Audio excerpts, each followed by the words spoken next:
一般的なキーボードの基本操作を確認していきます。ほとんどの方が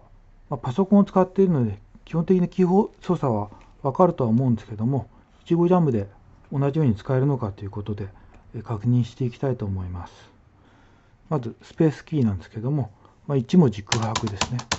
で、タブキーは設定された位置までカーソルを移動します。で、カーソルキーはカーソルの位置をこの矢印ボタンで自由に動かすことができて、でデリートキーはこの点滅しているカーソルの右側を1文字削除して左側に行を詰めて、バックスペースは左側の文字を1文字付けしていって行を左側に詰める。で、インサートキーは文字の途中に新たな文字を挿入するんですけど、この英語キーボードにはインサートボタンがないので、コントロールアルトキーを押すとインサートモードになります。で、今何もしてない状態でここでスペースを押すとこの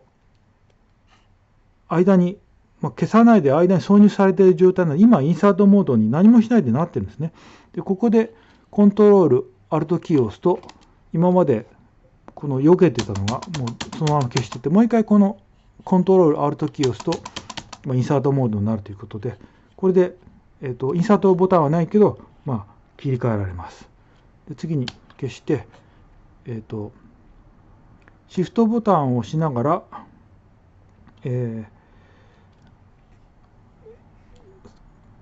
文字を入れると、小文字になって出てきます。で、いちごジャムはノーマルの状態で大文字で、シフトボタンを押すと小文字が、入力されます。で、カップスロックをやると小文字で固定されて、もう一回カップスロックをやると解除されて大文字に戻ります。で、さっき言い忘れたんですけど、F1 キーはクリアスクリーンで画面を消します。で、次にエンターキーなんですけど、コマンドの実行決定、行番号をつけて保存することができます。一番簡単な LED1 とやって、エンターボタンを押すとコマンドが実行されて LED がつきます。次にカーソルでこの0のところに1のところにもし0にしてエンターを押すと LED が消えてコマンドを実行されたことが分かります。次に、コマンドに行番号をつけてエンターを押すと保存されるので、10とつけてエンターを押して、で F1 でクリアスクリーンでリストってやると10行として行番号をつけたことで10としてプログラムとして保存されました。で、この LED1 の0を消して btn カッコカッコにしてエンターにして20行で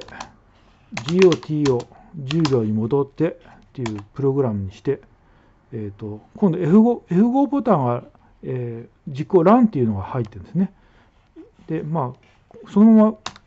打って RUN エンターってやってもランになるんですけども、これで今実行されているところで、プログラム実行されているところでボタンを押すと、LED がついて離すと消えるような状態になっています。で、この状態でエスケープボタンっていうのがあるんですけど、これを押すと、プログラムを停止することができます。以上で一般的なキーボードの使い方です。